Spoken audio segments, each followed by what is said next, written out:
Olá, corredores e corredoras, sejam muito bem-vindos ao Quilômetro 41, o podcast do Corredor Amador. Eu sou André Moraes, sou médico e corredor, e estou aqui com Murilo Grosch, treinador de corrida e corredor.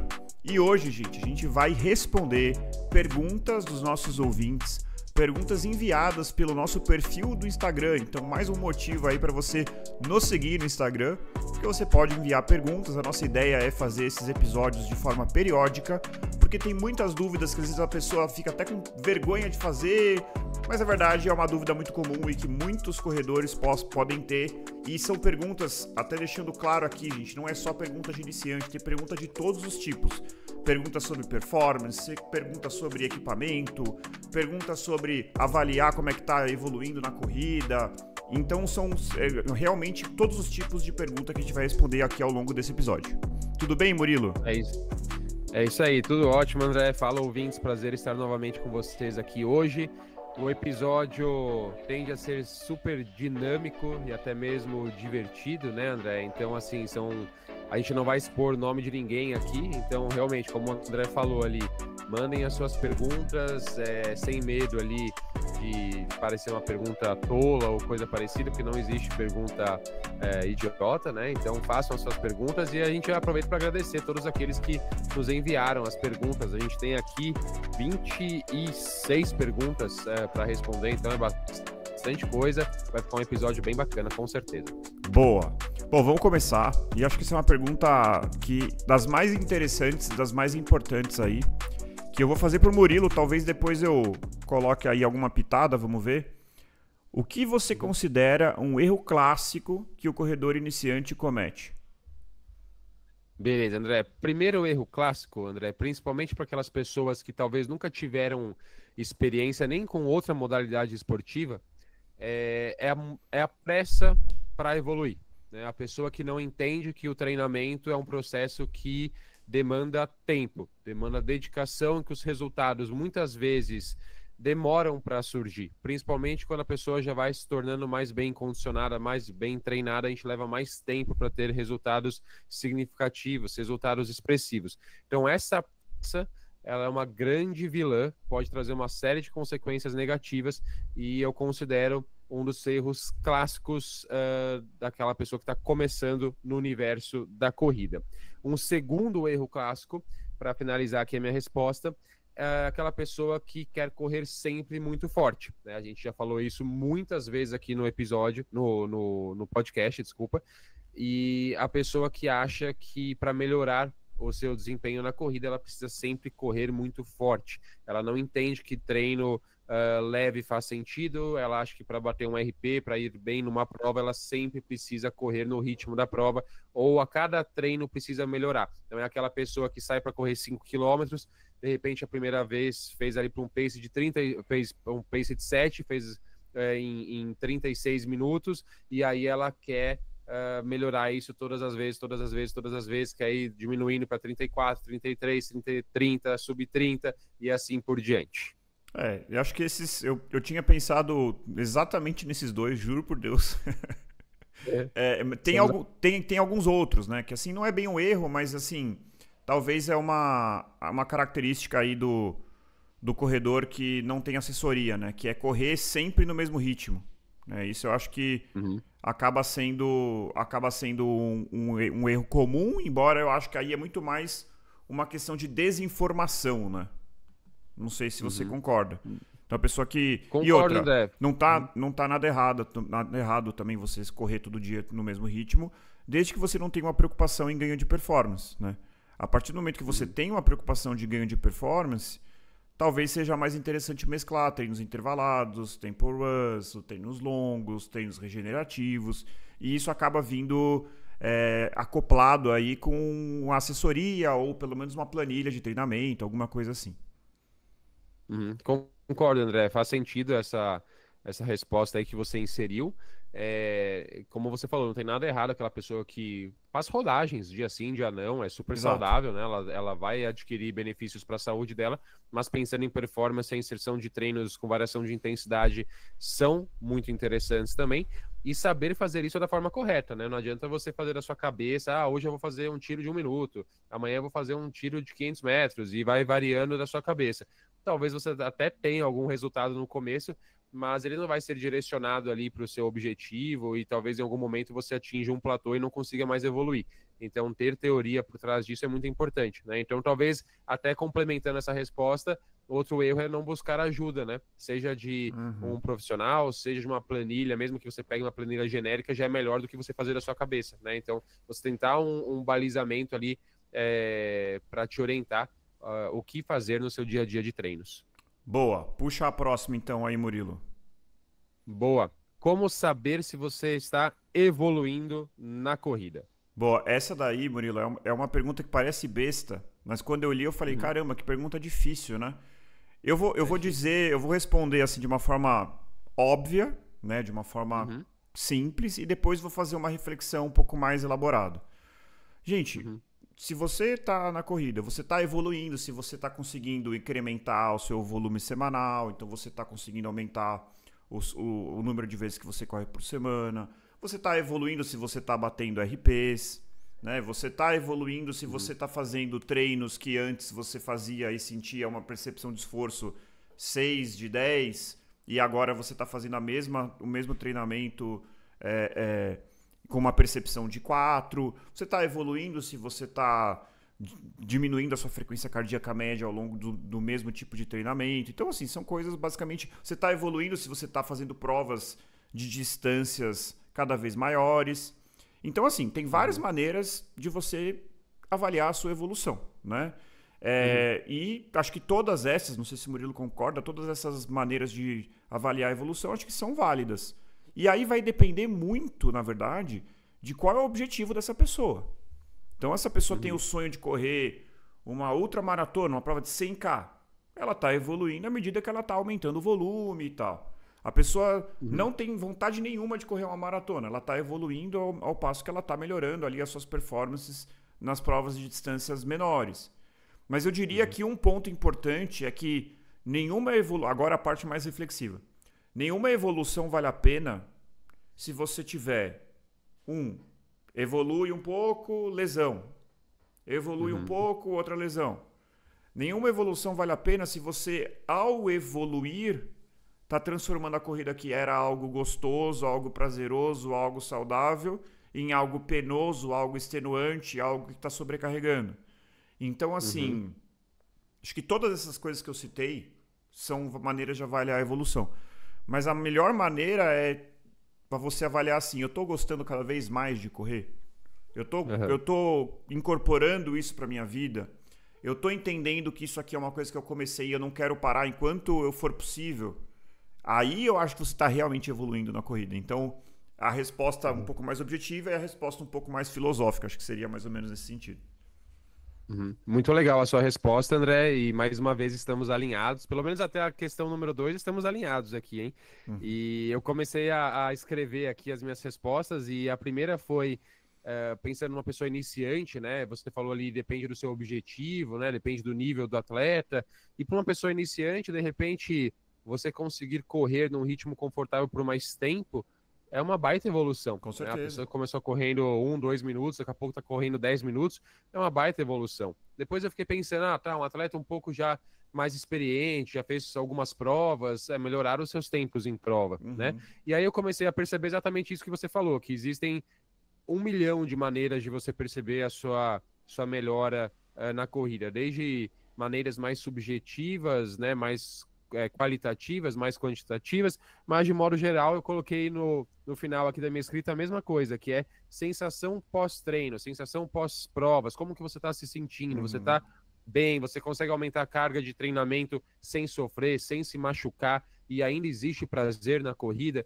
isso é muito importante. Então você ter aquela sensação de que os treinos estão bem encaixados na sua rotina, que apesar de você ter aumentado carga de treinamento, seja pela frequência semanal, seja pela duração dos seus treinos, e mesmo assim você se sente bem, se sente disposto treinando e animado para os seus treinos. É claro que Exato. há exceções, né? Não é todo mundo que acorda todo dia, meu Deus, hoje eu tenho treino, que Eu maravilha, que diria que delícia, quase ninguém né? acorda todo dia empolgado, né? Isso é exceção. Não.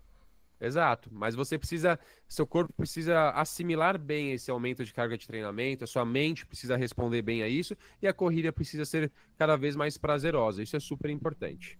Murilo, vamos linkar, que eu acho que a pergunta 5, ela é muito relacionada a Aham. essa, então a gente vai pular para 5 e depois a gente vai na 3 e na 4. Né? Que Beleza. é, o que devo melhorar primeiro, distância ou velocidade? Nossa, André, essa é uma pergunta que eu recebo toda hora assim nos meus alunos e não existe uma regra, tá? Isso é muito individual, o que que a pessoa prefere, o que que ela tem como objetivo, mas pensando que para a gente aumentar distância, né? A gente vai aumentar, obviamente, o volume de treino, e a gente sabe que o volume de treino aumentado de forma muito abrupta é um grande vilão e pode ser, na verdade, pode não, é um dos principais causadores de lesão. Eu penso que melhorar primeiro o seu tempo em distâncias, ou seja, a sua velocidade, faz um pouco mais de sentido. Eu É concordo. claro que para melhorar a velocidade, você vai acabar tendo que fazer treinos de variação de intensidade, treinos cada Uhum. vez mais desafiadores, etc. Melhorar o tempo num 5K, por exemplo, por mais que não demande necessariamente um volume de treinos muito elevado, demanda treinos muito intensos e muito desgastantes também. Mas pensando nessa questão do volume, talvez melhorar a velocidade seja mais inteligente num primeiro momento, até para você ganhar experiência. Então não faz sentido, você acabou de fazer sua prova de 5 km, você já se inscreve numa de 10. De 10 você vai para uma prova de 15 para 21, Exato. ou na pior das hipóteses já vai direto para de 21. Então assim, e depois de uma de 21 já vai para maratona, não faz tanto sentido, É. né? Mas assim, eu entendo aquela pessoa que não, vou fazer 2, 3 provas de 5, vou para uma de 10, vou fazer umas 2, 3 de 10, vou para meia, vou fazer umas 5 meias e vou para maratona. Ok, mas assim, independente se você vai melhorar primeiro velocidade ou melhorar primeiro distância, tem que fazer isso de forma muito planejada, com bastante cuidado em uma ou outra forma. Mas, pensando no aumento do volume de treino, melhorar a velocidade acaba sendo preferível. Eu concordo, Murilo. Só para pontuar rapidamente, se você pegar os atletas profissionais, a carreira deles é assim: o cara começa correndo pista, aí ele vai para os 5 mil, aí ele fica muito bom no 5 mil, aí ele vai para o 10 mil. E alguns que percebem que tem aptidão vão para a longa distância. Então, assim, Uhum. por que isso? Porque faz muito mais sentido você ficar realmente bom nas distâncias curtas para depois ir para a distância longa. Até porque, isso aí não sou eu que Uhum. estou falando, tem dados de boa qualidade que mostram que existe uma forte correlação. Não existe um cara que é muito rápido na maratona e lento no 5K. Você tem Uhum. uma correlação muito importante entre as provas. Então, o cara que corre, claro que tem os especialistas, mas para o corredor em geral, existe uma forte correlação. Se você melhorar o seu 10K e você ficar realmente bom no 10K, quando você for para meia, você vai fazer uma meia melhor do que se você pular essa etapa. E aí também vai muito, aí é um erro comum do corredor iniciante, é querer chegar na distância longa muito rápido, sem melhorar o Uhum. 5K dele, sem melhorar o 10K dele. Então é o que eu já falei aqui, eu já corri 400, 800, 1500, 3000, 5000, 15, 10, 15, 21 e 42, entendeu? Uhum. Então, assim, isso daí, eu acho que quando eu cheguei na meia maratona e na maratona, que foi uma fase mais tardia da minha vida, eu cheguei de uma forma um pouco acima da média, vamos dizer assim, porque eu já tinha essa bagagem das distâncias mais curtas, aonde eu treinei por anos dessas distâncias mais Uhum. curtas, especificamente o 1500. Então, isso se traduz. Vale a pena investir nas distâncias mais curtas. É isso que eu quero dizer. Você não está Uhum. optando por correr curta em detrimento da longa. Esse é o ponto que eu quero chegar. Então, vale muito a Uhum. pena. Perfeito, perfeito, Boa. André, concordo. A gente vai. Aí a 3, Vai a lá. 3 agora?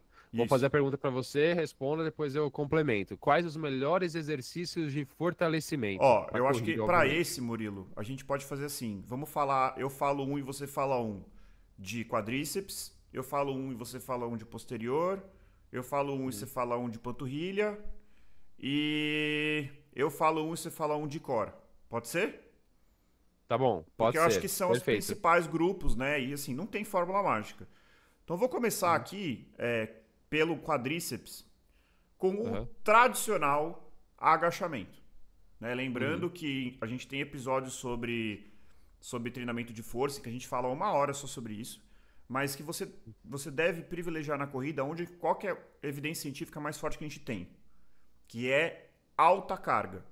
Então, menos Uhum. repetições e mais carga. Algo entre 80 a 90% do seu da carga máxima de uma repetição. Que é isso? Você consegue fazer agachamento a carga que você só consegue fazer apenas uma repetição. Então vamos supor, Uhum. o cara vai fazer um agachamento. E aí ele vai lá fazer e ele consegue fazer 3 repetições com 20 de cada lado. Isso não é sua carga máxima. Até que ele chega em Uhum. 40 de cada lado e aí ele só consegue fazer uma. Beleza, isso é a sua carga máxima de uma repetição. Você vai fazer 80, 90% disso. Então é pesado. Calma, não é Uhum. para sair fazendo isso no primeiro dia. Primeiro tem que aprender a técnica, tem que tomar cuidado, tem que fortalecer outros grupos musculares para você não se machucar. Mas de evidência Uhum. científica para melhora de performance é exercícios com alta carga e pouca repetição. E eu, de Perfeito, quadríceps, André. eu recomendo aí o agachamento. Porque é um exercício que eu brinco que o agachamento é aquela coisa que é difícil, eu tenho muita dificuldade, mas vale o investimento. Tipo, aprender a fazer um bom agachamento vale o investimento. Boa. É, Já vou na resposta? Normal? Isso. Beleza. E complementando, André, antes de dar o meu exercício, o que você falou das cargas máximas, né, do treino de força máxima, o treino de pliometria, né, a gente também vê algumas evidências em relação a isso, e como você muito bem colocou, é necessário que haja uma experiência prévia, né, para se chegar nessas configurações de treino. E claro que a pessoa que faz treinos com cargas menores, mais repetições, também vai colher seus benefícios, né, mas a gente vai potencializar os resultados com essas configurações de treino. E basicamente, é claro que quando a gente fala em corrida, exercícios para membros inferiores, principalmente exercícios multiarticulares, que envolvem várias articulações ao mesmo tempo, né? Não são exercícios muito isolados, exercícios unilaterais também são muito interessantes, e exercícios de fortalecimento de core, né? De toda a musculatura de tronco, também são muito importantes para a manutenção da postura, né? Estabilização do nosso corpo. Então, dito isso, eu vou dar aqui a minha resposta para quadríceps e eu vou colocar o agachamento búlgaro. Um Puta, se eu tivesse que exercício falar outro, eu falaria esse. é, é um exercício super bacana, é difícil de ser executado, um exercício que exige muita concentração, muita consciência corporal, mas é um baita exercício. Lembrando que o agachamento búlgaro, o agachamento tradicional, todos eles não são exercícios, como eu mencionei, específicos para quadríceps, né? Eles envolvem Sim, outras musculaturas também, mas tem um alto recrutamento da musculatura de quadríceps, então é por isso que a gente colocou nessa categoria. É isso aí. perfeito. Então agora eu vou um pouquinho mais rápido. Posterior, eu vou colocar aqui o agachamento terra, que eu acho que Uhum, é mais um exercício que não pega só posterior, acaba pegando um pouco de quadríceps, mas se você executar bem executado, pega bastante a cadeia posterior e uhum, pega core também. Então, esses exercícios, gente, que a gente está falando, são exercícios que são completos.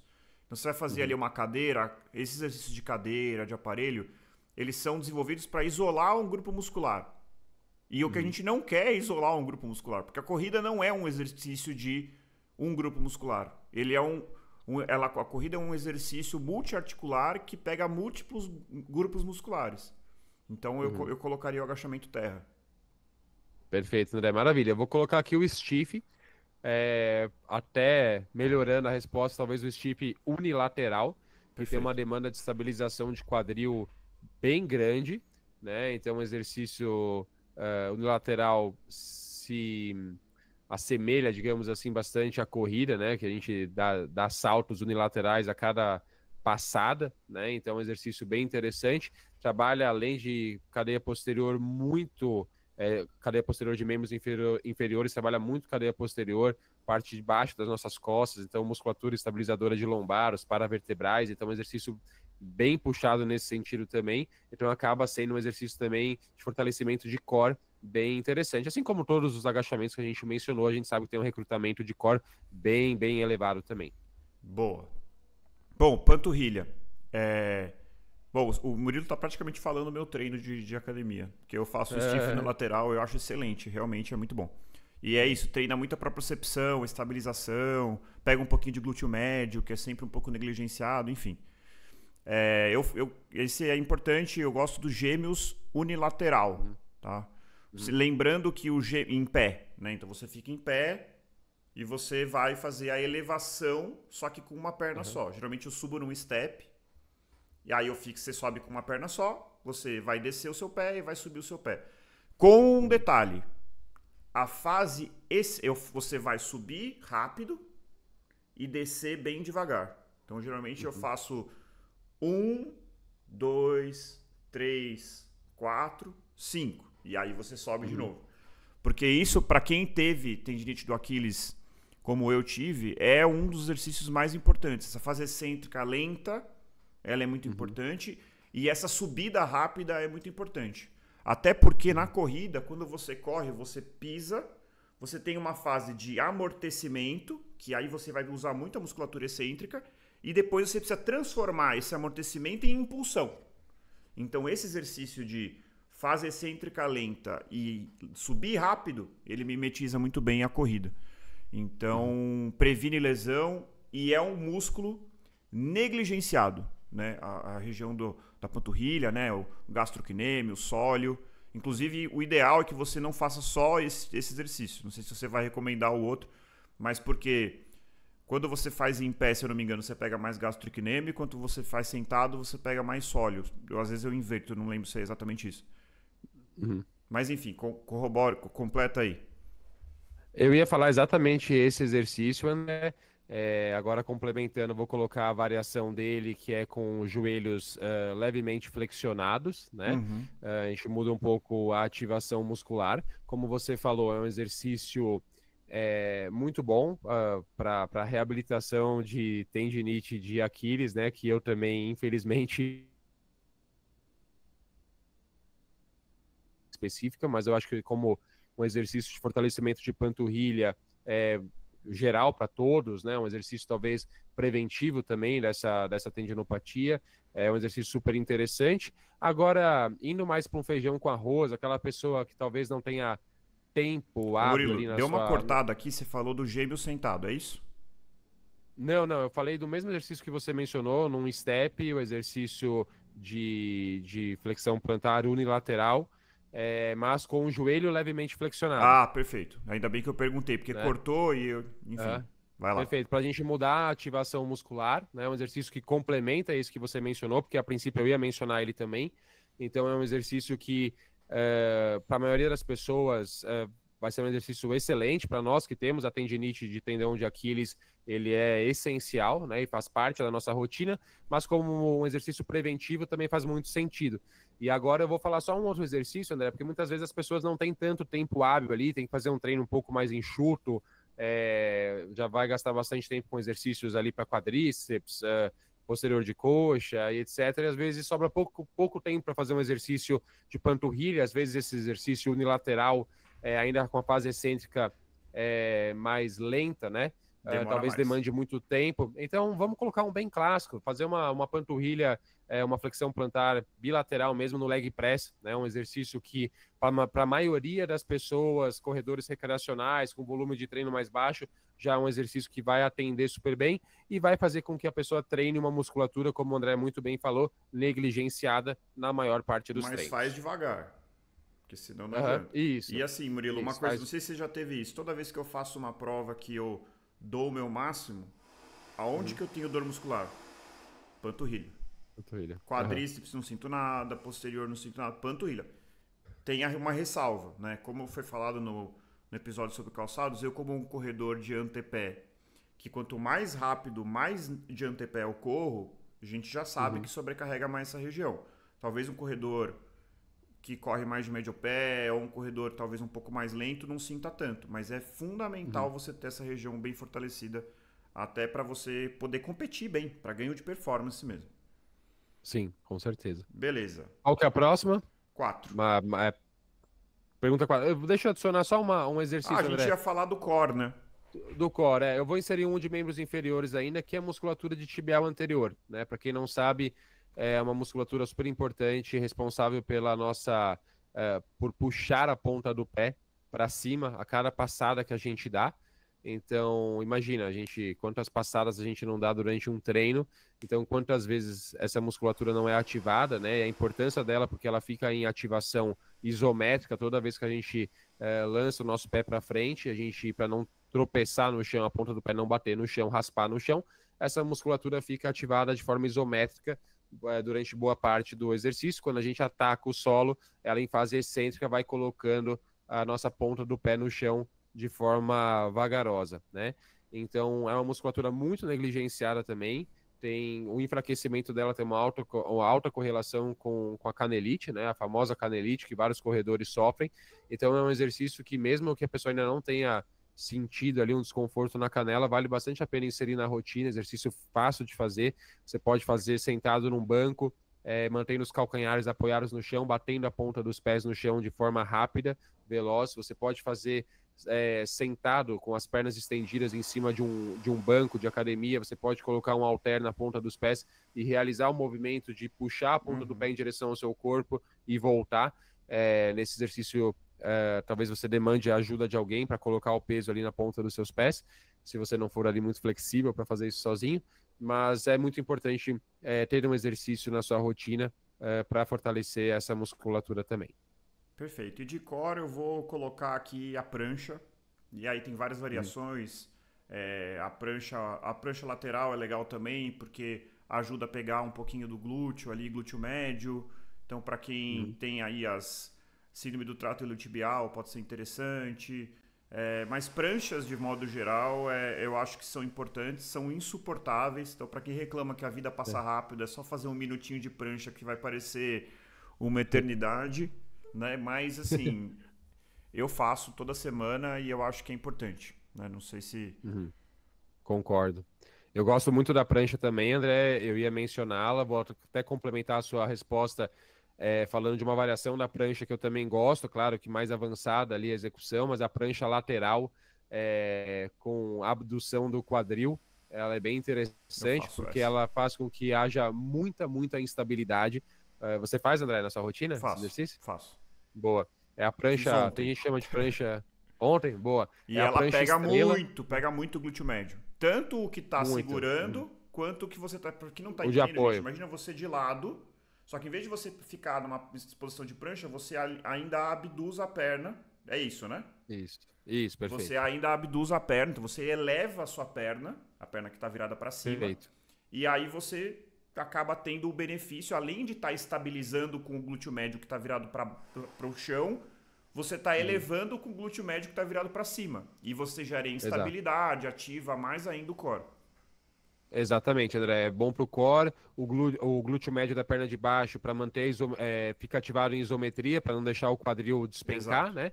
E a perna de cima em atividade dinâmica, o glúteo médio trabalhando para elevar a nossa perna. Então é um baita exercício, eu gosto bastante, mas para não ficar repetitiva a minha resposta e falar a prancha de novo, eu vou falar aqui um exercício que eu gosto bastante, que é o canivete, exercício bem avançado, unilateral, alternado. Então a pessoa deita, barriga para cima, dois braços estendidos para trás, duas pernas estendidas, e de forma alternada ela sobe uma perna, sobe um braço, sobe o tronco, consequentemente, e leva a ponta da mão em direção à ponta do pé.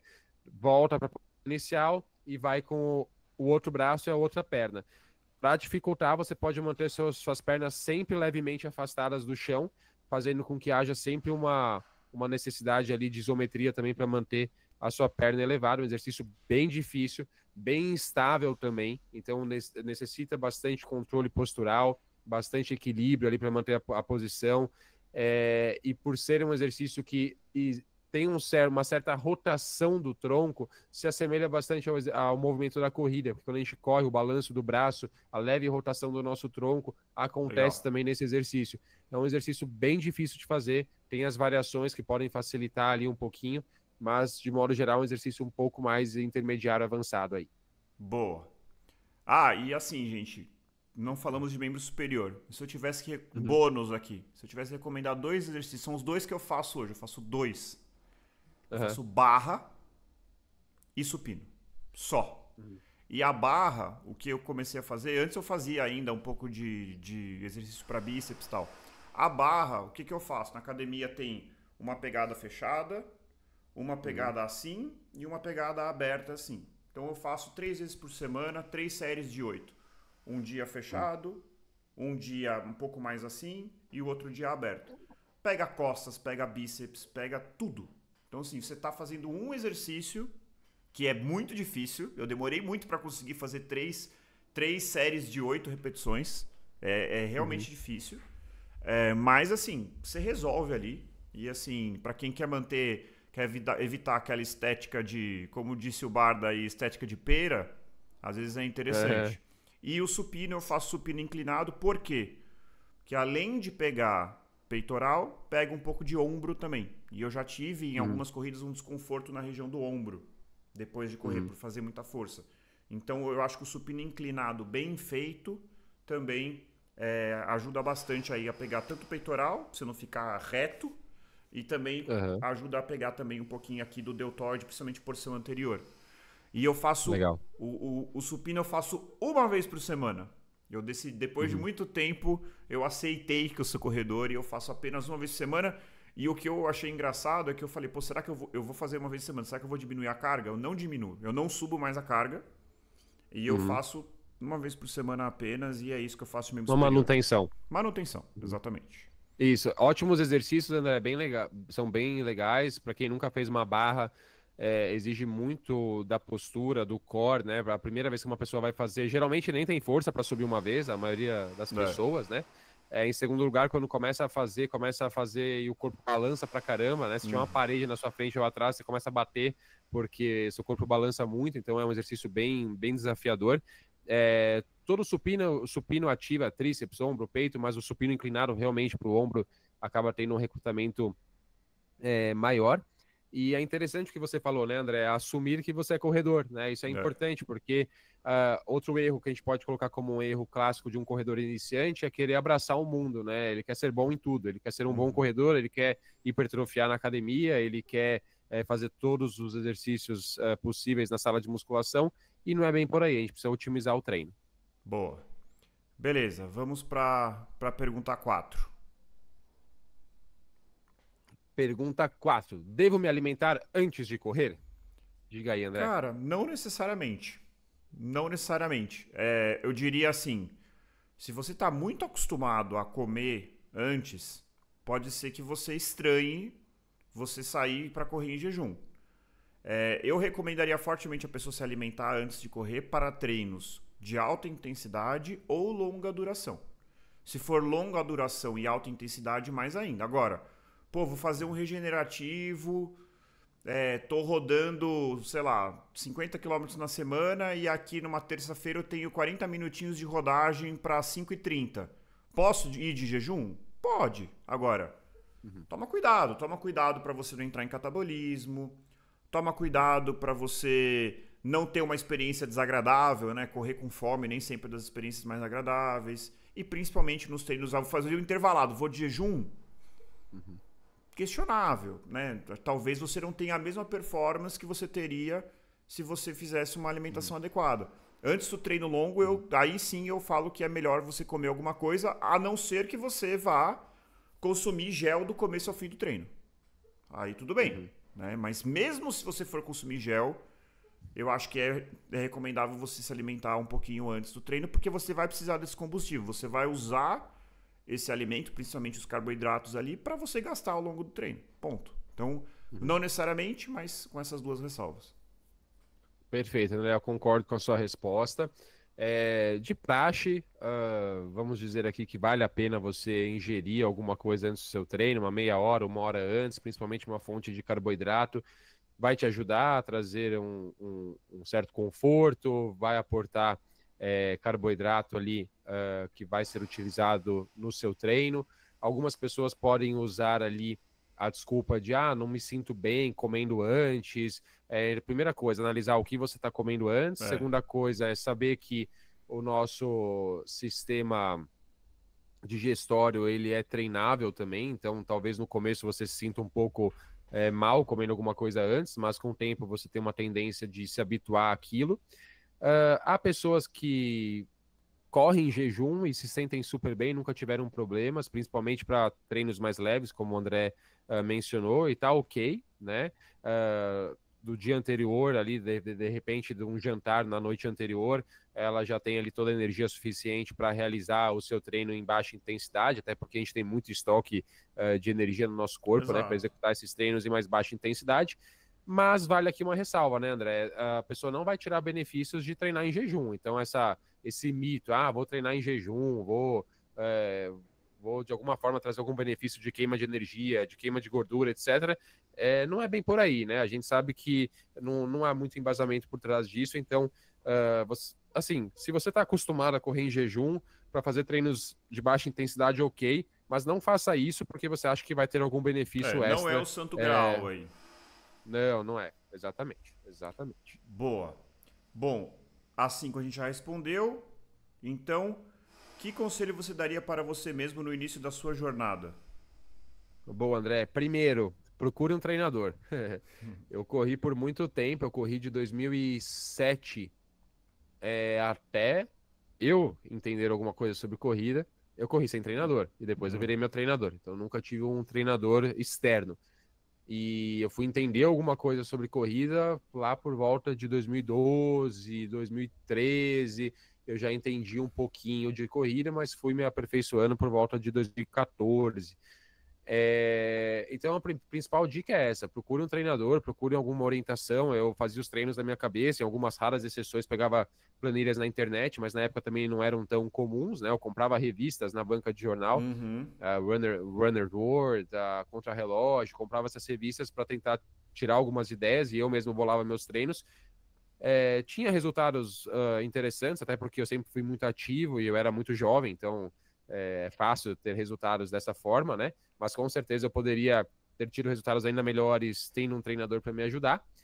E o segundo conselho que eu daria para mim no início da minha jornada é não me preocupar tanto com performance.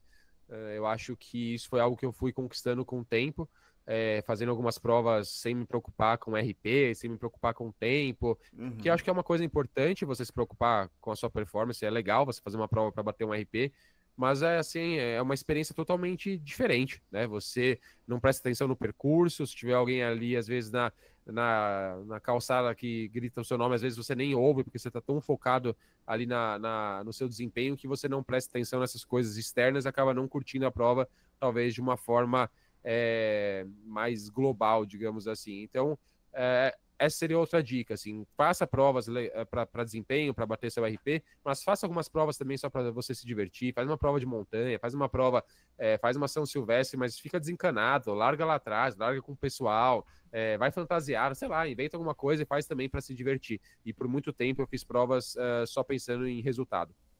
Eu acho que é mais ou menos na mesma linha. O conselho que eu daria é não tenha pressa, vai com calma, tenta focar na jornada que é longa, não tem porque você ter pressa, não tem porque você se desesperar, não tem porque você, né, é muito engraçado assim, né? Eu já vivi isso algumas vezes, às vezes você tá num ciclo de treinamento e você tá pensando num tempo, você tá obcecado com o tempo, tal, de repente vem uma lesão. Aí a hora que a lesão vem, você fala, não importa o tempo, eu só quero completar a prova. Aí você percebe que você tava com a cabeça totalmente errada.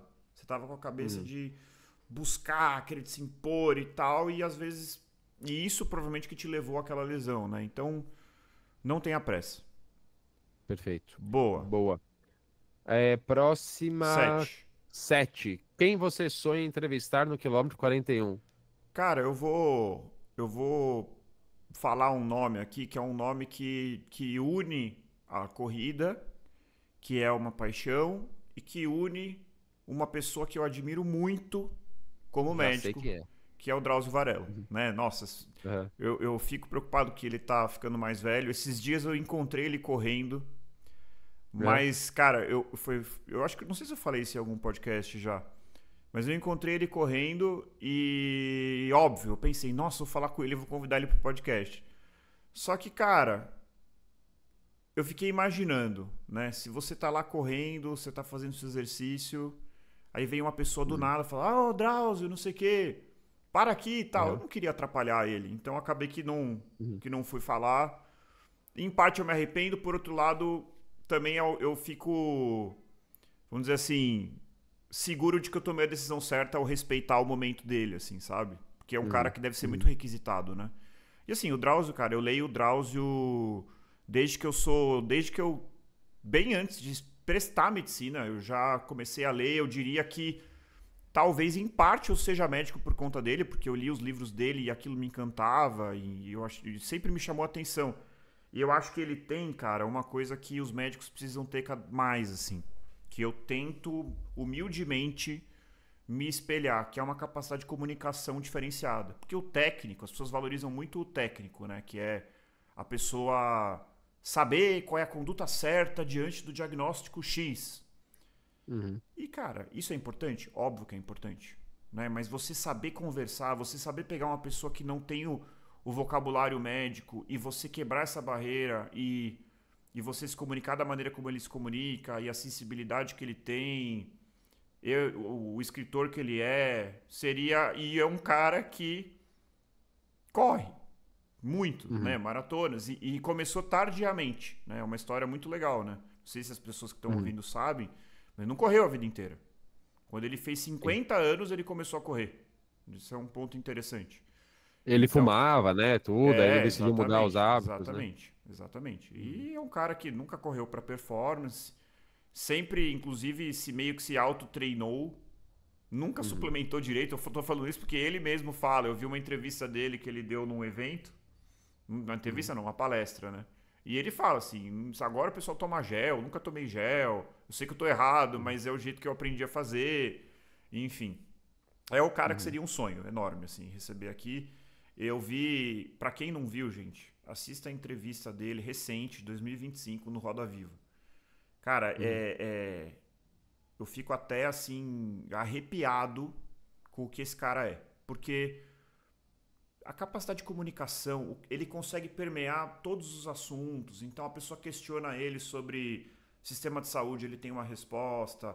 Tenta colocar ele numa saia justa política, ele consegue responder sem entrar em fla-flu, do tipo apontar o dedo pra ninguém.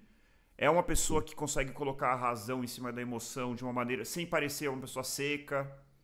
Então, assim, o cara é um exemplo master de muita coisa, assim. Eu realmente admiro muito ele. Legal, excelente resposta, André. Assim, eu li poucos livros dele, eu acho que eu li aquele do Carandiru, né, há muitos anos, quando eu era adolescente, e li o Correr, né, chama-se Correr, o livro dele sobre corrida, não é? Não lembro se é Correr, eu tô confundido com Correria, que não é... Não, eu acho que é Correr. Eu li esse Eu também. acho que é Correr. Que, Acho que aliás, é é um uma livraço. capa. É um livraço. Livraço, fica a dica, pessoal. Vocês precisam ler o livro do Drauzio Varela sobre corrida, é muito bacana, muito inspirador. Vou assistir esse episódio do Roda Viva e fica a dica para quem não sabe e não tem tempo ali para parar para assistir um vídeo assim. Existe podcast do Roda Viva também, então eu vou pegar lá para ouvir Todas as esse entrevistas ficam no episódio com o YouTube. Drauzio. É sensacional. Legal, vou com certeza ouvir do Drauzio. E, bom, quem que eu escrevi aqui? Eu coloquei ou o Vanderlei Cordeiro de Lima, Seria a ou minha o segunda Marilson. opção. O Vanderlei Cordeiro. Ou o Marilson, dois atletas brasileiros de ponta, né? Foram atletas profissionais, conquistaram muitas coisas para o Brasil e tiveram resultados muito expressivos na modalidade. O Vanderlei com aquele, todo mundo vai saber quem é, né? Com aquele caso lá em 2004, se não me engano, na maratona das Olimpíadas de Atenas, né? Que entrou aquele cara no meio do percurso, ele terminando em primeira prova, o cara entrou e segurou ele. Então, bem legal. Seriam pessoas interessantes da gente entrevistar, de contarem as histórias, o que podem passar de dicas ali para o corredor amador. E seriam pessoas bem interessantes da gente entrevistar também. Eu vou te falar uma coisa aqui que eu acho que você não sabe. Eu já mandei mensagem pro Vanderlei convidando ele. Infelizmente não me respondeu. Mas eu mandei mensagem para ele, porque justamente é uma das pessoas que eu gostaria muito. Infelizmente, imagina, né? O cara deve ser super ocupado e requisitado, mas seria uma honra mesmo, concordo com você. Boa, se você cruzar com ele no parque, André, você dá uma apertada no pace e conversa com ele, então. Ele voltou a correr agora, né? Ele voltou a correr, Sim, não sei exatamente que sim. idade ele tá, mas acho que 50 e pouco. Foi correr, correu uma maratona depois de 20 anos, correu pra 2 horas e 50, alguma coisa assim. Impressionante, né? Enfim, É. boa. Boa. Agora, Próxima. Você faz aí, faz a o 8. que mais te surpreendeu desde que você iniciou o podcast? Deixa eu ver aqui a minha resposta. Cadê minha resposta desse... Ah, bom, o que mais me surpreendeu, André, sempre foi a interação das pessoas, né? É legal quando a gente vê comentários, quando a gente vê alguém escrevendo pra gente e falando que gostou de um episódio específico.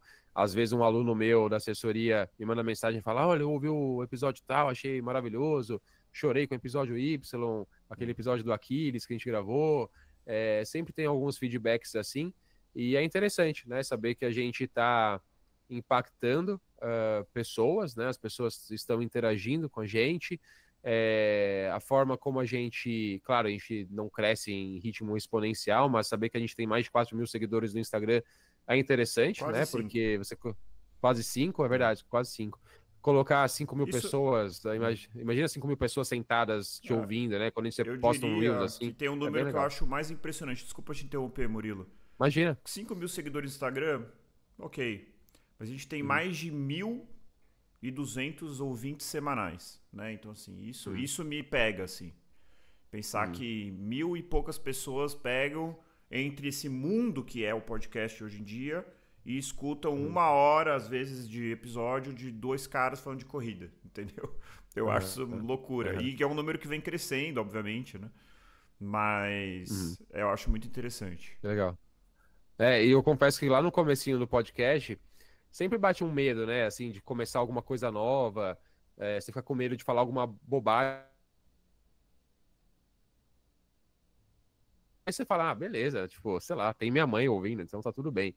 Mas agora a gente tem mais de 1.000 pessoas semanalmente, então a responsabilidade fica maior, Sim, mas ao mesmo tempo a gente se acostumou, né, a gravar episódios, a gente já sim. não tem mais esse receio. Claro que a gente toma cuidado, a gente faz de tudo para falar da melhor forma possível, trazer conhecimento embasado para os nossos ouvintes, né? Mas é legal, a gente se sente confortável fazendo o que a gente faz agora e não nos gera mais receio, pelo menos não a mim, saber que nós temos tantas pessoas nos ouvindo semanalmente. Perfeito.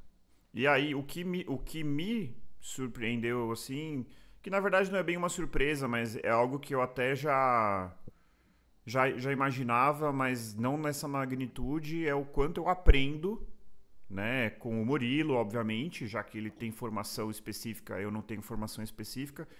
Mas é assim, Murilo, eu como professor, né, eu sinto isso. Não existe uma maneira mais adequada, mais profunda de você aprender do que você ensinar, né? Então, assim, Uhum, eu vou dar uma aula sobre algo que é da minha área lá dentro da nefrologia e você sabe. Mas a hora que você precisa fazer uma aula e falar 1 hora sobre aquele assunto, é aí que você realmente sabe. Porque você organiza o uhum, pensamento, você vai atrás de fontes, você revisa aquele assunto em profundidade. Então, cada episódio que a gente faz aqui desses mais técnicos, né? Então, treinamento, zonas de treinamento, fortalecimento, para mim é uma imersão, uma oportunidade que eu tenho para adquirir um conhecimento que, como eu já falei aqui, deixo claro, não é a minha área de atuação, eu sou médico nefrologista intensivista e eu acho que eu tô aprendendo muito fazendo isso. Então, uhum, eu acho que se, se, se não for pelo podcast, eu acho que a gente ajuda muita gente, mas pelo menos eu tenho certeza que eu tô me ajudando, eu ajudando meus uhum, familiares. Cada vez mais pessoas vêm perguntar para mim sobre coisas assim, amigos e conhecidos e tal. E eu acho que uhum. hoje eu tenho mais capacidade de ajudar porque eu aprendi muito fazendo podcast. Eu acho que é basicamente isso. Legal, André. Eu também aprendo muito gravando podcast, por mais que eu tenha a formação, né, específica.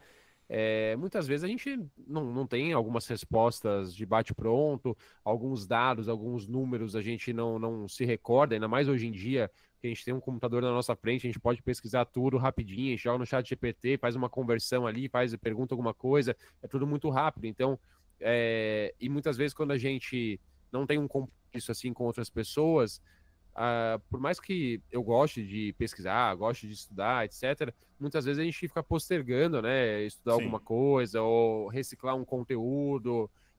a gente não tem tempo no nosso dia a cara, dia, isso mas é normal. ter esse compromisso aqui faz a gente pesquisar, né? E a gente Murilo, é aprende que nem demais. aquela Muito coisa, legal. né? Ah, tem que estudar. Qual que é a melhor maneira de você estudar? Puta, tem uma prova chegando. Aí às vezes a gente coloca lá, vamos gravar um episódio sobre VO2 máximo. Putz, tem que gravar o episódio, vai ter que estudar, não tem jeito, entendeu? Você não vai chegar lá e falar qualquer coisa. É isso. Então, assim, por mais que seja a área do Murilo e eu seja um curioso, você ter o compromisso de gravar, e como a gente já falou, estamos falando de 5 mil pessoas por mês que estão escutando esse negócio aqui, né? 5 mil pessoas que provavelmente escutam e confiam na gente, né? Nossos ouvintes tendem a ser recorrentes. Então, assim, acaba forçando o aprendizado mesmo. Legal. É muito legal. Boa. Boa. André, conte aí pra nós uma corrida que ainda está no seu radar. Cara, eu vou falar duas. Falando de maratona, eu tenho. Eu brinco, eu falei pra minha esposa esses dias, se eu ganhasse na Mega Sena amanhã, não que eu jogue, eu não jogo na Mega Sena, mas se eu ganhasse, eu ia falar assim, gente, obrigado.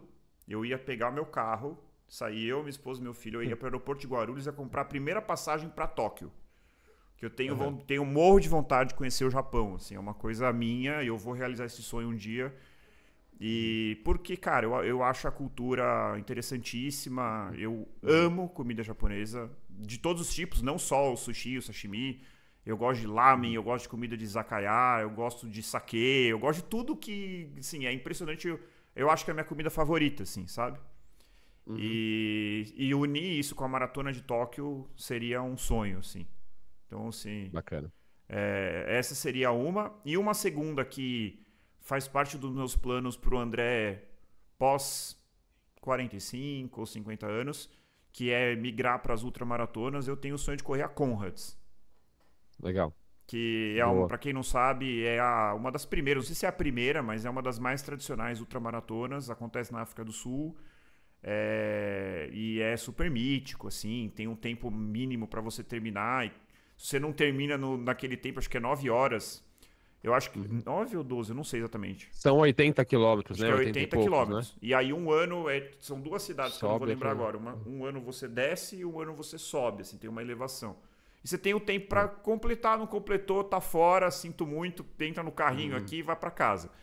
Então, assim, eu como uma pessoa que tem essa tendência de gostar de desafios, assim, eu tenho muita vontade de fazer isso. Eu não faço agora porque eu tenho filho pequeno, porque provavelmente a Juliana, minha esposa, ia pedir o divórcio. Não, brincadeira, jamais. Acho que não seria o suficiente. Espero. Mas melhor não. Não, e eu tenho assim, eu sinto que eu tenho vamos dizer assim, coisas ainda para desfrutar dentro da distância da maratona. Legal. Boa. Eu vou citar mais uma, se você me permite. Que essa Maratona é uma dentro das Boa. ultras. Desculpa, Murilo.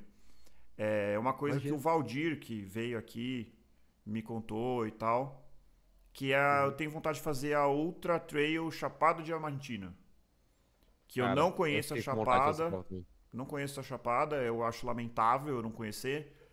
Como brasileiro, eu gosto muito de conhecer o Brasil, assim. Eu tenho uma predileção por praias, mas eu sei que eu preciso conhecer também a região do interior, enfim, e eu tenho muita vontade de conhecer, então também é uma terceira aí, só para não ficar citando só provas internacionais, né? Legal, André. Essa prova da Chapada eu não tinha lembrado dela, mas quando o Valdir veio aqui, foi uma prova que me chamou bastante atenção também. Quem sabe aí estaria no meu radar. Mas eu vou falar outras três. Eu vou falar a Maratona de Berlim. Eu já fui para lá em 2017 com um grupo de alunos da assessoria onde eu trabalhei antes de ter a minha. E fomos em 30 e poucas pessoas, se não me engano. E eu fui o treinador responsável por esse grupo. Foi bem legal, primeiro porque a cidade foi... Assim, a cidade é maravilhosa, eu curti demais estar lá, tive a oportunidade de conhecer um pouco, né, passear um pouco pela cidade. A maratona é incrível, é uma maratona flat, plana, o trajeto é super bacana, passa por vários pontos turísticos ali da cidade, e eu fiquei com muita vontade de conhecer, de ter a experiência de correr essa prova, né, e conhecer melhor ainda a cidade e a Alemanha em si. Para quem não sabe, meus avós eram austríacos, então a gente tem uma comunidade austríaca no Brasil, mas a Alemanha é muito maior, então Até antes do ensino médio eu estudei em escolas alemãs em São Paulo, então falo um pouquinho de alemão. Então sempre é gostoso ir para um lugar que fala essa língua, ou ouvir alguém falando. Então, para mim, tem uma questão afetiva também. Então, Maratona de Berlim seria uma. A outra prova seria a Ultramaratona Two Oceans, que fica na Cidade do Cabo, na África do Sul também. É uma prova de 56 quilômetros que tem esse nome, Two Oceans, né? Dois oceanos, porque ela passa em lugares que você, numa parte da prova, tem o visual do Oceano Atlântico e na outra parte do Oceano Índico. Uma vez uma ex-aluna fez essa prova e eu fui pesquisar um pouco sobre ela e, assim, é incrível o visual dessa prova. E ela tem a outra e no outro dia tem a meia maratona. E a terceira prova, para quem não sabe, meia maratona é a minha distância favorita. E indo ao encontro daquela questão de curtir um pouco as provas, não fazer para tempo, não se preocupar tanto com RP, etc.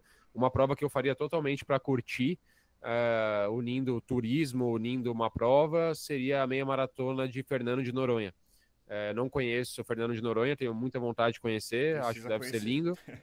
É incrível, né? Todo mundo fala isso. Então, e aí unir com algo que eu gosto, né? Então, fazer uma meia maratona, eu sei que essa meia ela é super concorrida, as inscrições acabam super rápido, porque tem um número de inscrições bem limitado. Então, meia maratona de Fernando de Noronha está também no meu radar. Legal, eu nem sabia que existia e eu adorei. Eu fui uma vez só e fiquei apaixonado por aquele lugar, tenho certeza que eu vou voltar. Boa. Boa. Quem que faz agora? Me perdi. Eu que faço, Você. né? Vai lá, essa é polêmica, gente. Tênis bom faz mesmo diferença? André, a gente gravou um episódio recentemente com a Ana, profissional de educação física, professora da Universidade Federal lá de Cuiabá, doutora pós-doc em biomecânica, especializada em corrida, em calçados, etc.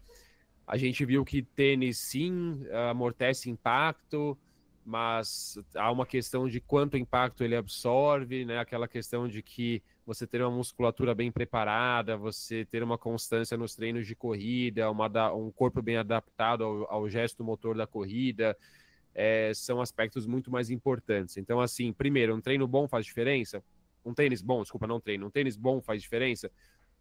Ok, pode fazer, mas ele é uma cereja de bolo, né? Tem muitas outras questões que são muito mais importantes, né? Então não adianta você primeiro se preocupar em comprar o melhor tênis do mundo antes de você ser constante nos seus treinos, né? Não faz sentido.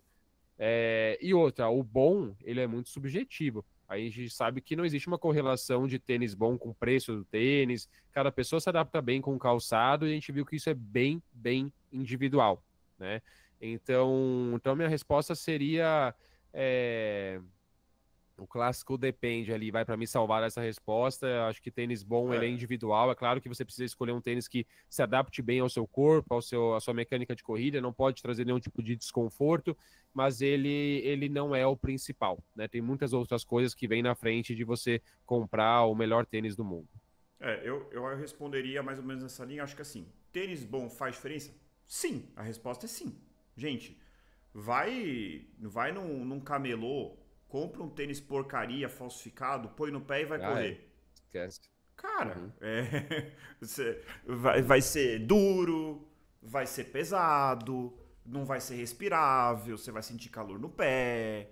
Então, assim, faz diferença. Agora, é o que mais faz diferença? Não. Então, assim, assim, é que nem vinho. Compra e vai no mercado, compra um vinho de R$8. Tem gente que vai falar que é bom, é uma porcaria. Aí você vai lá, compra um vinho de R$50. De 8 para 50 vai ser uma mudança absurda. Você vai sair de um negócio que é quase imbebível para algo tipo, ok. Aí compra um vinho de R$100. Legal. Agora vai do vinho de 150 pro de 5 mil. Será que você tem paladar para isso? Será que você tem paladar para isso? Assim, não sei quem tá me ouvindo. De repente tem um sommelier ouvindo aqui, né? Ou um enólogo, enfim. Provavelmente não. Aí é caro porque é uma micro-região de Bordeaux de um cara que faz o vinho. Tá bom, entendeu? É mais ou menos a mesma coisa. Assim, compra um tênis de R$ 100. Deve ser uma porcaria, entendeu? Agora, se você precisa comprar o tênis de 3.000, não necessariamente. Então é mais ou menos essa linha, assim. Mas a resposta objetiva é sim, faz diferença. Boa. Tá mutado o seu áudio. Você tá com o microfone desligado. Aí. Opa, voltei. E outra coisa muito importante, né? Você deu o exemplo do camelô ali, é tênis específicos de corrida, né? E aí Exato. vai nesse encontro, faz toda a diferença. Não adianta você querer correr uma meia maratona com uma chuteira, né? Ô, Ou com Murilo, tênis casual, isso é muito importante. sobre esse ponto, cara, eu vi uma notícia que eu fiquei chocado. Chocado. Uhum. Tá tendo uma explosão de tênis high performance falsificados. Então o que Nossa. acontece? O cara vai comprar lá, tem o Vaporfly 4, que custa 2.500, acho, mais ou menos. Uhum. Aí o cara compra o similar, que ele paga R$ 500. Você É. olha o tênis por fora, no pé, na corrida, durante a corrida, o cara vai olhar, ele não vai perceber a diferença. Ele fala assim, pô, o cara tá correndo de Vaporfly 4. Aí eu vi um vídeo, a mulher pega o Vaporfly falsificado e o verdadeiro. O verdadeiro pesa 170 gramas. Pra quem nunca pegou um tênis de high performance, assim, eu tenho um Vaporfly 3. Você pega, parece que você tá pegando um papel, assim. Uhum. Aí o falsificado, 300 gramas. Aí pega o tênis de placa, pra quem nunca viu, é um tênis que você não consegue dobrar. Ela pega o Vaporfly falsificado e faz assim, ele dobra ao meio que nem um chinelo Uhum. havaiana. Ou seja, o Uhum. cara tá pagando... Isso, olha, a insanidade chegou a um patamar que o cara tá comprando tênis falsificado pra que no dia da prova lá, as pessoas olhem pra ele e falam, esse cara deve correr bem, ele tá correndo de Vaporfly. Olha a loucura que a gente chegou. Virou um objeto Uhum. como uma bolsa de tal marca, que também acho uma grande baboseira, com todo respeito aí quem gosta, mas eu não sou muito das marcas. Uhum. Cara, então assim, as pessoas estão perdendo a mão. Então assim, você tem que se preocupar com o seu conforto, com o seu, se você é gostoso correr naquele tênis ou não. Claro, a estética também pode importar, mas não pode ser o ponto número 1, entendeu? Então é mais ou menos nesse ponto. As pessoas estão perdendo um pouco a mão, né? E outra, eu tive essa conversa ontem com a minha esposa, assim. Eu adoro meu tênis de placa. Eu adoro. Eu gosto de botar ele no pé e correr. Não tô dizendo que tênis é errado, não. Mas eu não preciso comprar um tênis de placa a cada mês. Eu só comprei um na minha vida, entendeu? Eu tô indo pra minha terceira maratona. Então, assim, calma. Concordo. Boa. E agora, polêmica, hein, André? Essa eu vou Alongamento. responder com gosto. Vai, manda. É. Alongamento, antes, depois ou nenhum? Eu vou responder. Pra mim, nenhum. E eu já me puni por isso, já me policiei por isso. Cara, Murilo, me manda correr uma maratona, me manda fazer um teste de 3 km, mas não me manda alongar minha cadeia posterior, cara.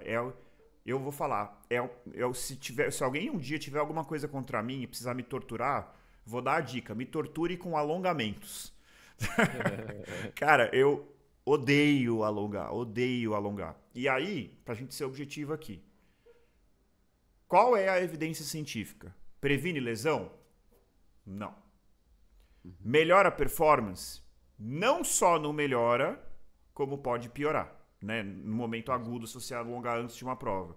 Então, alongamento, gente, assim, você gosta, tem gente que ama alongar, me sinto bem, maravilha. Se você é como eu, odeia, não precisa alongar.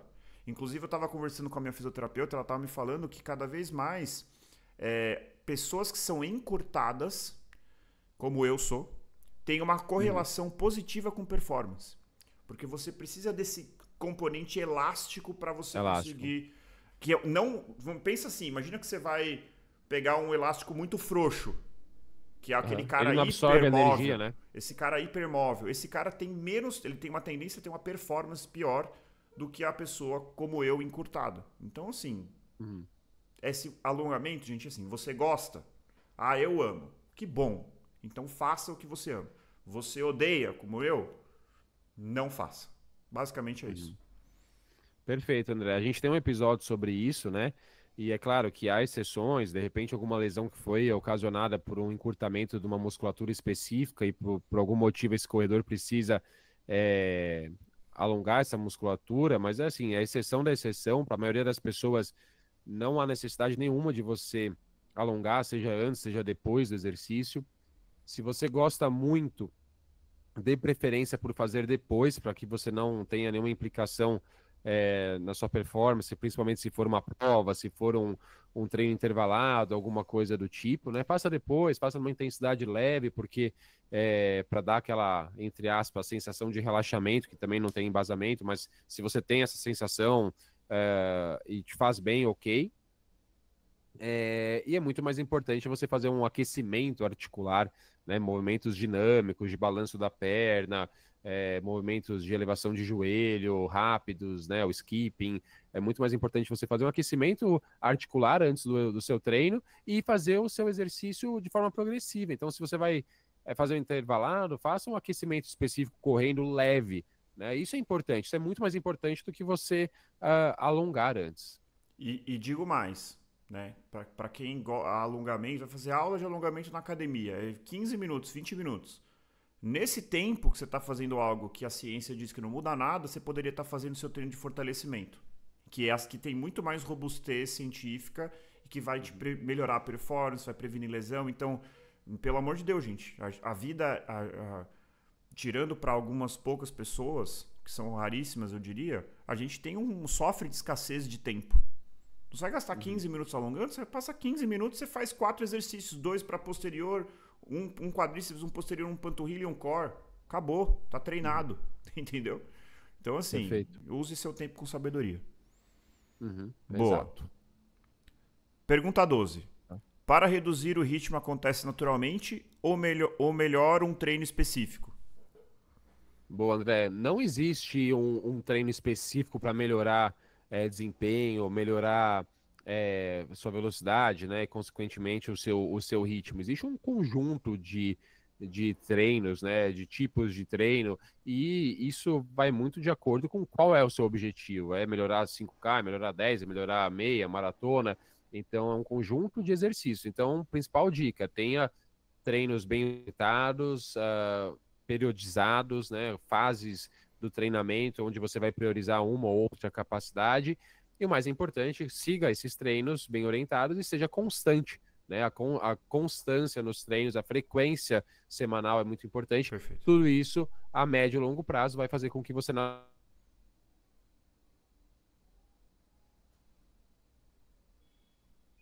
Você concorda? Travou completamente. Então, treine Eita. consistente, vai lá, continue. Boa, então treine com constância, treine com frequência, siga o planejamento, né, o que foi proposto. Tudo isso a médio e longo prazo vai fazer com que você naturalmente melhore os seus ritmos de treino. Eu acho assim, acontece naturalmente ou melhor um treino específico. Acho que naturalmente é uma coisa tão aberta, né? Tipo, naturalmente, assim, vou treinar uma vez por semana e naturalmente vou melhorar. Não, né? Se você estiver treinando consistente ao longo do tempo, isso naturalmente virá, né? Não, mas se tivesse que resumir aqui, aliás, para tudo, gente, não só para corrida, para relacionamento, para investimento, para profissão, a evolução depende muito mais de consistência do que de intensidade. Aqui, ó, o Bill Gates, tá aqui a biografia dele aqui, ó. Ele falou: as pessoas superestimam o que é possível ser feito em um ano e subestimam o que é possível de ser feito em 5, 10, 20 anos. E é isso. As pessoas subestimam o que é você vai acumulando e treinando, e treinando, e treinando, e treinando. Tu fiz a melhor semana de treinamento da minha vida. Isso não significa nada. Agora, eu treino durante 5 anos de forma consistente, tomando cuidado para não me lesionar, incorporei uma dieta adequada, tô dormindo bem. Aí você vai evoluir ao longo de anos, né? É isso, né? Pensa num atleta olímpico, faz um ciclo de 4 anos, né, para chegar numa Olimpíada. Às vezes o cara faz um ciclo de 4 anos, fica em quarto. Tem até uns vídeos, tem o perfil dos Jogos Olímpicos no Instagram, que aliás eu recomendo, tem vários vídeos desse.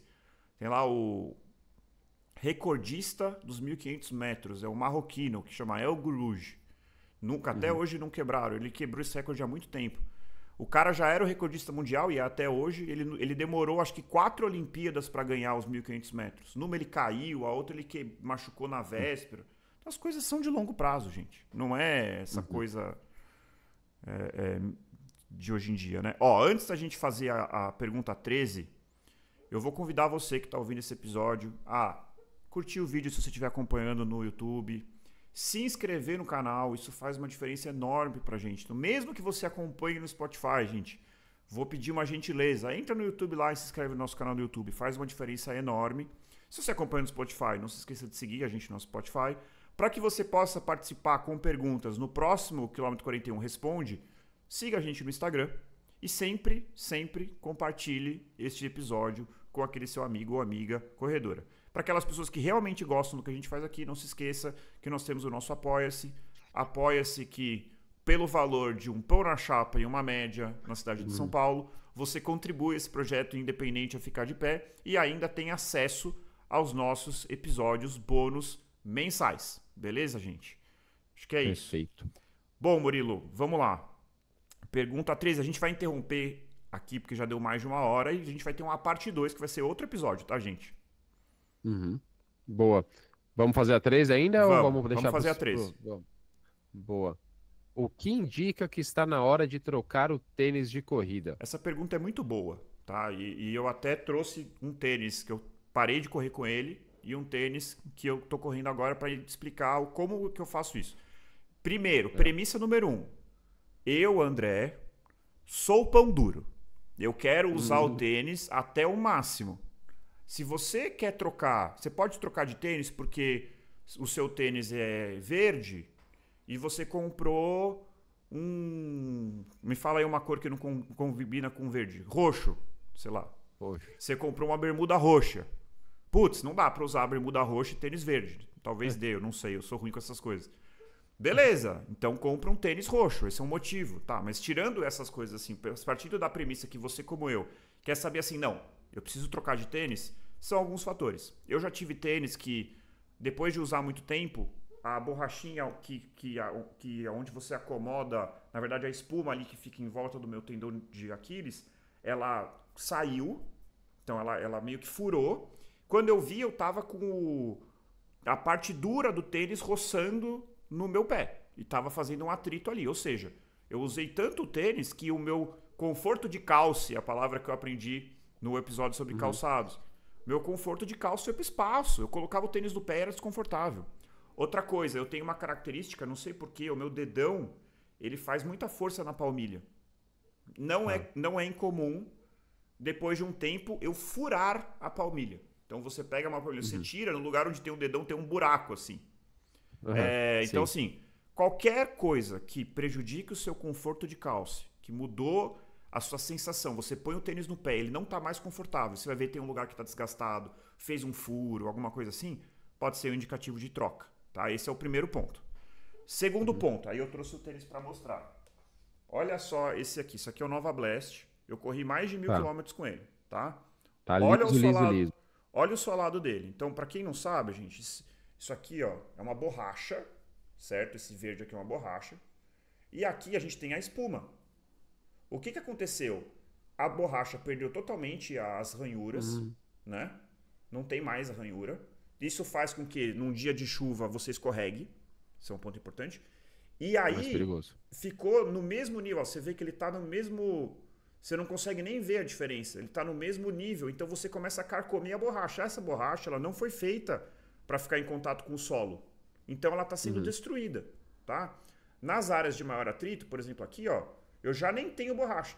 Eu estou indo direto com a espuma no chão. Então isso aqui é um tênis que nitidamente precisa ser trocado. Perceba que essa região aqui, que em outros, eu já tive outros Nova Blasts, que isso aqui ficou totalmente furado. Esse aqui, ele tá mais acolchoado. Eu não tive esse problema. E a minha palmilha tá íntegra, mas a minha sola foi pro espaço. Então, comparando com o Nova Blast que eu tô correndo agora, olha aqui, ó. Olha a diferença. Então, isso aqui ele já deve estar com uns 200 km pelo menos. Para mais, acho que dá até mais para 300. Olha aqui, ó, a borracha tá inteira.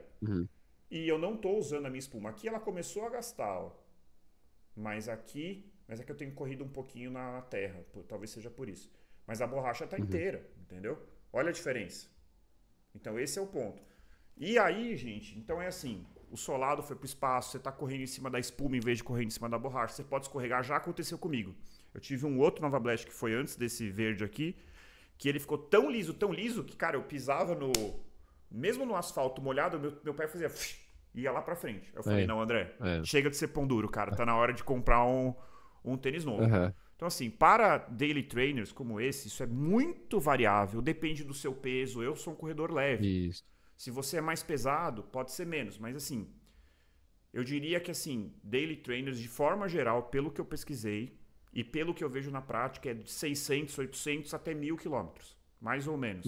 Depende da intensidade que você corre, depende do terreno que você corre, depende do seu peso, depende do modelo, depende da marca. Algumas marcas são conhecidas por maior durabilidade, outras marcas por menor durabilidade. Lembrando que tênis de performance costumam ter uma durabilidade muito inferior. Então são vários fatores. E por fim, gente, ó, terceiro ponto você corria com um tênis. Isso eu confesso, aí eu vou ser sincero, eu não sou uma pessoa aficionada por tênis, assim, não sou. Então eu não tenho tanta percepção disso. Mas às vezes você está correndo, por exemplo, usando o exemplo do Nova Blast, né? Ele é um tênis, ele é um perfil mais maximalista, então você vê que tem bastante espuma, né? É uma espuma que não é uma espuma dura, então é mais para um tênis com perfil de amortecimento. Então você vai correr com ele, você sente que ele está macio, você sente uma absorção de impacto. Conforme você vai usando, o que vai acontecendo? Essa espuma vai ficando compactada, vai ficando desgastada e essa sensação de maciez, de responsividade, ela vai se perdendo. Até foi engraçado que quando eu parei de usar o que eu mostrei que tá gasto e comecei a usar o novo, eu parecia que eu tinha comprado outro tênis. Até estranhei, porque ele tava macio demais, né? Que eu acho que é um pouquinho a mais. Então assim, você vai perceber que o tênis, conforme você vai usando, ele vai perdendo essas características de absorção de impacto, de responsividade. E nos tênis de alta performance, por exemplo, o meu Vaporfly, ele gasta muito, assim, gasta muito mais rápido. Então a durabilidade é muito inferior, né? Tem o tênis da Adidas lá, que eu até esqueci o nome agora, que é Adidas Adizero Evo, acho que é Evo, que custa 500 libras e é para usar uma vez. A durabilidade dele é uma maratona, né? Uma doideira, acho que, enfim, né? Porque ele literalmente desfaz. O tênis pesa 120 gramas, entendeu? Então, assim, é muito individual. Mas, basicamente, eu diria isso. Mudou o conforto, tá me incomodando. 2, o solado foi pro espaço. 3, mudou a minha percepção, não tá mais amortecendo impacto, não tá dando responsividade, acho que tá na hora de trocar esse tênis. Bateu a casa de 1.000 quilômetros, gente, não significa que bateu 1.000 tem que trocar. Mas acho que é a hora de você falar assim, calma, deixa eu ver direitinho, talvez seja a hora. Tem que avaliar caso a caso. Isso, não existe um número mágico, né, André? E uma outra questão também, você falou, depende muito da pessoa, peso, depende muito de onde a pessoa treina, né? A pessoa treina em asfalto, a pessoa treina em terra. Geralmente quem corre em trail, os tênis duram um pouco mais. Você lava com muita frequência o seu tênis, né? Então, ficar lavando com muita frequência com água mesmo, sabão, esfregando. Onde que você seca o seu calçado? Então, é sempre aconselhável seque na sombra, não seque exposto no sol. Isso pode fazer com que a borracha resseque com maior rapidez. Você perca um pouco dessa responsividade do tênis, essa sensação de amortecimento. Então, vários fatores, né? Sua resposta foi super completa, não existe número mágico, mas talvez com 1.000 quilômetros você precise fazer uma avaliação até pessoal, né? Se você não tá muito pão duro, não quer comprar um novo, né? A gente sabe que, infelizmente, tênis hoje em dia tá muito caro e, infelizmente, a gente vai até se acostumando com os valores, né? Mas são absurdos. Então, a gente quer que eles durem cada vez mais, mas isso não pode, em hipótese alguma, te fazer algum mal, né? Ou te gerar desconforto, né? Então, é isso. Muito bom, Murilo. Então, gente, temos mais 13 perguntas que a gente vai responder no próximo episódio. Quilômetro 41 responde. Então, corredores e corredoras, encontre seu motivo para continuar correndo e nos encontramos no próximo Quilômetro 41. Até lá. Até.